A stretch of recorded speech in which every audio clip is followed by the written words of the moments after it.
नमस्कार आप सभी को। मैं विजयपाल सिंह आप सभी का अपनी हिंदी कक्षा में हार्दिक स्वागत करता हूं।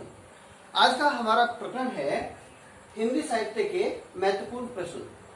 इस वीडियो के अंतर्गत आज मैं आप लोगों के लिए बहुत ही महत्वपूर्ण हिंदी साहित्य से संबंधित प्रश्न लेकर आया हूं, जो आप सभी के लिए बेहद उपयोगी सिद्ध होंगे, ऐसा मेरा विश्वास है। इसमें कुछ रचनाओं का समावेश किया गया है, कुछ आदिकाल से संबंधित जो नाम दिए गए हैं, नामकरण का किया गया आदिकाल का, उनसे संबंधित प्रश्न है और कुछ बोली से संबंधित प्रश्न है। तो शुरू करते हैं। सबसे पहले रचना आती है एक उपदेश रसायन। प्रश्न आता है उपदेश रसायन के रचयिता का नाम। तो उपदेश रसायन रचना के रचयिता का नाम है जिनदत्त सूरि। दूसरा प्रश्न आता है भरतेश्वर बाहुबली रास। भरतेश्वर बाहुबली रास। भरतेश्वर बाहुबली रास के रचयिता हैं शालिभद्र सूरि। और फिर एक महत्वपूर्ण रचना आती है नय कुमार चरित। नय कुमार चरित और इसके रचयिता हैं पुष्पदंत। पुष्पदंत। दूसरी है कुमार पाल प्रतिबोध।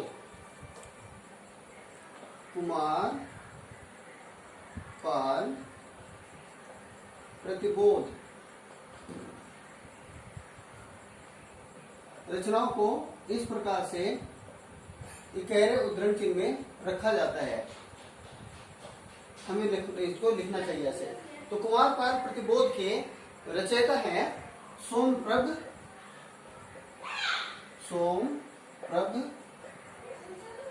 सूरि। ये रचनाएं अति महत्वपूर्ण है। और एक आते हैं जयचंद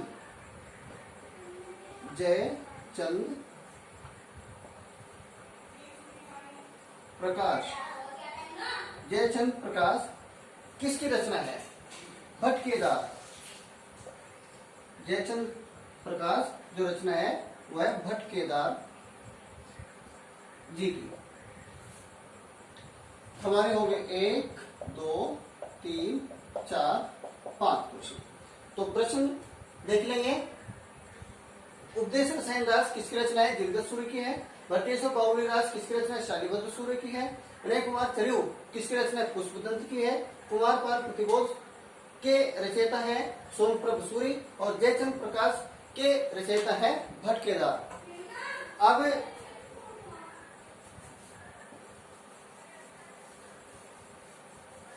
उम्मीद है आपने इसको लिख लिया होगा।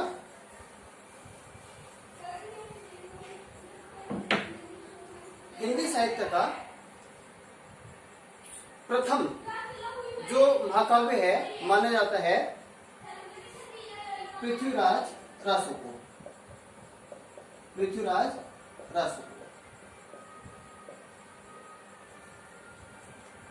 प्रश्न आता है कि हिंदी का प्रथम महाकाव्य कौन सा है? तो आएगा पृथ्वीराज रासो। पृथ्वीराज रासो के रचयिता का नाम क्या है? पृथ्वीराज रासो के रचयिता का नाम है चंद्रवरदायी। चंद्रवरदायी इसके रचयिता हुए और समय को खंड भी कहा जाता है। तो पृथ्वीराज रासो के नागरी प्रचारिणी सभाकाशी संस्करण, जो चारों संस्करण से सबसे बड़ा संस्करण है, उसमें जो खंड थे अर्थात समय थे उसके, वो है 69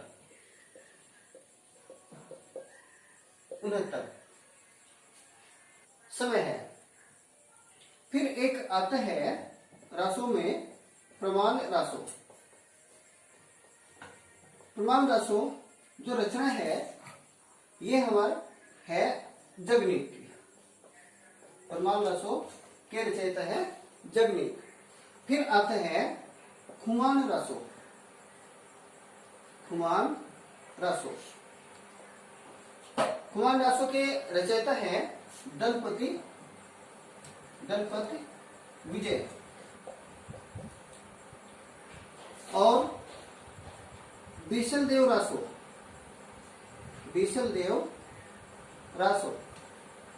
के रचयिता का नाम पूछ लेते हैं। तो बीसलदेव रासो के रचयिता हैं नरपति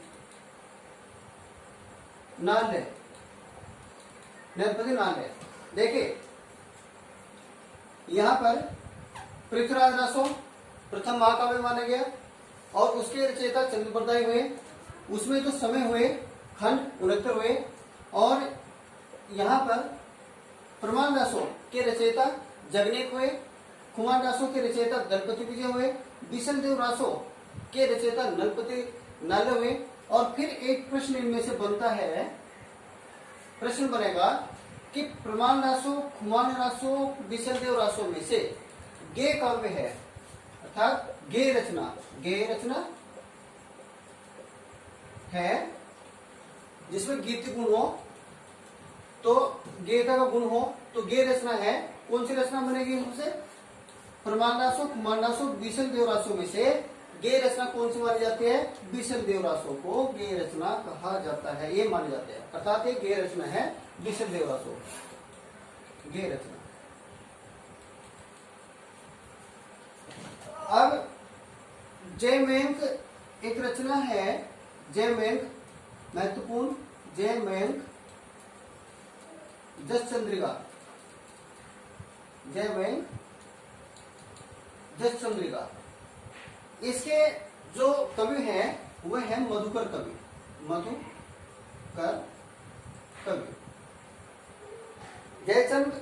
जयमेंक जसचंद्रिका के कवि हैं मधुकर कवि।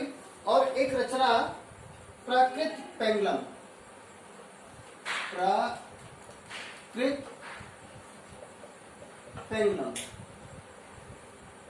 प्रश्न बनता है प्राकृत पेंगलम किस विद्वान की रचना है? तो प्राकृत पेंगलम है लक्ष्मीधर की। क्या बात आई? प्रमाण रासो, खुमान रासो, बीसलदेव रासो में से गेय काव्य कौन सा हुआ हमारा? नरपति नाले द्वारा विरचित कौन सा हुआ? बीसलदेव रासो। अर्थात बीसलदेव रासो हमारा गेय काव्य है। पृथ्वीराज रासो को प्रथम महाकाव्य माना जाता है। इसके रचयिता चंद्रप्रदाय है और समय अर्थात खंड इसमें है 69। इसके बाद प्राकृत पेंगलम के जो रचयिता है वो लक्ष्मीधर है। इसके बाद बात आती है हिंदी का सर्वप्रथम कवि कौन है? तो राहुल सांकरत्यायन ने सरहपा को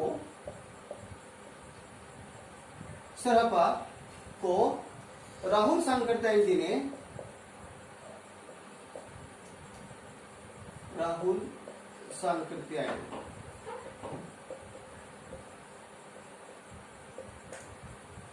जी ने प्रथम कवि माना था। प्रथम कवि अर्थात प्रथम कवि कौन से हुए? राहुल सांकरत्यायन जी के अनुसार सरहपा हुए। सरहपा की सुप्रसिद्ध रचना है दोहा कोश। ये सरहपा की जो प्रथम कवि हैं उनकी सुप्रसिद्ध रचना है दोहा कोश। इसके बाद प्रश्न आता है कि हिंदी की प्रथम रचना कौन सी है? हिंदी की प्रथम रचना कौन सी है? तो श्रावकाचार। देखिए प्रश्न में नहीं लिख रहा हूं, मैं सीधा उत्तर लिख रहा हूं। श्रावकाचार हिंदी की प्रथम रचना है। प्रश्न है हिंदी की प्रथम रचना कौन से? श्रावकाचार है। इसके रचयिता कौन हुए? देवसेन। प्रश्न 2 बनेंगे। हिंदी की प्रथम रचना कौन सी मानी जाती है? श्रावकाचार मानी जाती है। श्रावकाचार के लेखक रचयिता कौन से? देवसेन हुए। इसके बाद एक रचना आती है अपभ्रंश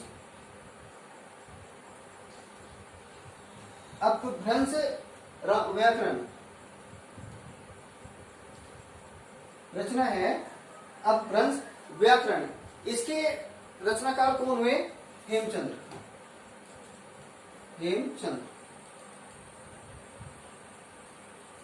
अब प्रश्न कुछ बनते हैं बोलियों के ऊपर, इसको आप नोट कर लीजिए या स्क्रीनशॉट ले लीजिए। चलिए,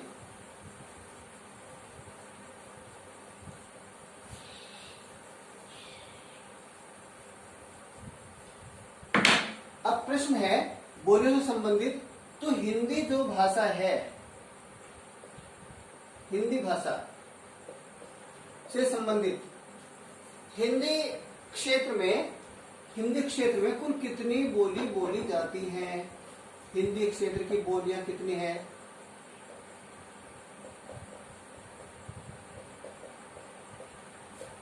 हिंदी क्षेत्र की बोलियों की संख्या कुल कितनी है, या हिंदी क्षेत्र में कितनी बोलियां बोली जाती हैं? तो उत्तर है 18, अर्थात 18 बोलियां हिंदी भाषा में या हिंदी क्षेत्र में बोली जाती हैं। प्रश्न बनता है कि हिंदी की उपभाषाएं कितनी हैं? हिंदी की उपभाषाएं कितनी हैं? तो हिंदी की जो उपभाषाएं हैं वह 5। हिंदी की उपभाषाएं कितनी है? 5। कौन कौन सी है? पश्चिमी हिंदी, पश्चिमी, मैं यहां पर ब्रैकेट में हिंदी लिखूंगा, कोष्ठक में हिंदी, और पश्चिमी सीधा करूंगा उपभाषा, पश्चिम हिंदी उपभाषा, यानी पश्चिमी भाषा हिंदी में लिख दिया है, हिंदी की उपभाषाएं हैं। इसके बाद दूसरे नंबर पर आती है पूर्वी हिंदी, पूर्वी हिंदी उपभाषा, ब्रैकेट में हिंदी उपभाषा। और तीसरे नंबर पर आती है बिहारी, बिहारी हिंदी, हिंदी को कोष्ठक का अंतर्गत लिया, उपभाषा। और चौथे नंबर पर आती है पहाड़ी, पहाड़ी हिंदी उपभाषा, पहाड़ी हिंदी उपभाषा। और 5वीं जो उपभाषा है वह है राजस्थानी, राजस्थानी हिंदी, राजस्थानी हिंदी उपभाषा, राजस्थानी हिंदी उपभाषा। तो प्रश्न बने हिंदी क्षेत्र की बोलियों की संख्या, अर्थात हिंदी क्षेत्र में कितनी बोले बोली जाती है? 18 बोली जाती हैं, मैंने लिख दिया है, हिंदी में भी और संख्याओं में भी। हिंदी की उपभाषाएं कितनी है? 5 उपभाषाएं हैं। प्रश्न आएगा कितनी उपभाषाएं? 5 हैं। कौन कौन सी हैं? पश्चिमी हिंदी उपभाषा है, पूर्वी हिंदी उपभाषा है, बिहारी हिंदी उपभाषा है, पहाड़ी हिंदी उपभाषा है, राजस्थानी हिंदी उपभाषा है। तो प्रश्न उठता है कि शोरसेनी अपभ्रंश से किस उपभाषा का विकास हुआ है? तो शोरसेनी अपभ्रंश से पश्चिमी हिंदी उपभाषा का विकास हुआ है। शोरसेनी अपभ्रंश से पश्चिमी हिंदी उपभाषा का विकास हुआ है। अब उपभाषा जो हमारी हिंदी है पश्चिमी है, अब पश्चिमी हिंदी उपभाषा के अंतर्गत कितनी बोलियां हैं? पहले बताऊं कि बोलियां है क्या। बोलियां जो हमारे आसपास के क्षेत्र में भाषा का जो संक्षिप्त रूप होता है, कहूं कि अर्धविकसित या अल्पविकसित रूप होता है, बोली कहलाता है। बोली हमारे एक निश्चित क्षेत्र में बोली जाती है। जब वह अपने निश्चित क्षेत्र की सीमाओं को लांघ जाती है तब वह उपभाषा का रूप धारण कर लेते हैं, और उपभाषा में कई बोलियां समाविष्टित हो जाती हैं। और यही उपभाषा जब विस्तृत हो जाती है, विस्तीर्ण अर्थ रूप धारण कर लेती है, अर्थात इसका विकास हो चुका होता है, तब ये भाषा का रूप धारण कर लेती है, जब विकास होता है। चलिए, पश्चिमी हिंदी में कितनी उपभाषाएं, कितनी बोलियां हैं? तो इसमें है बोलियां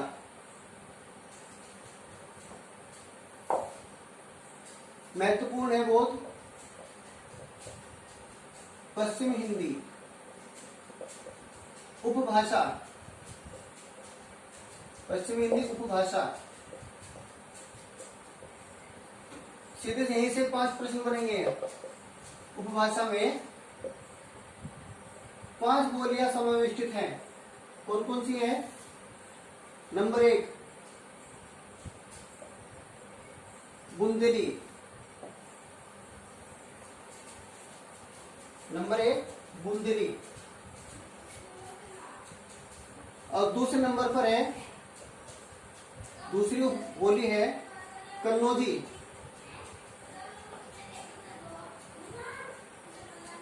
और तीसरी जो बोली है, हालांकि बोली है लेकिन भाषा का रूप धारण कर चुकी है। और एक समय था जब ब्रज भाषा में बहुत ही विस्तीर्ण दायरे में लेखन कार्य हुआ और एक साहित्य समृद्ध भाषा कहलाएगी।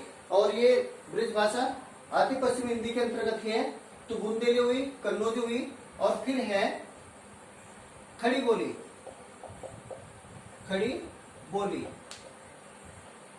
और इसके बाद बुंदेली, कन्नौजी, तीसरे नंबर ब्रज भाषा, चौथे में खड़ी बोली, और 5वां जो नंबर है यह है बांगरू, बांगरू।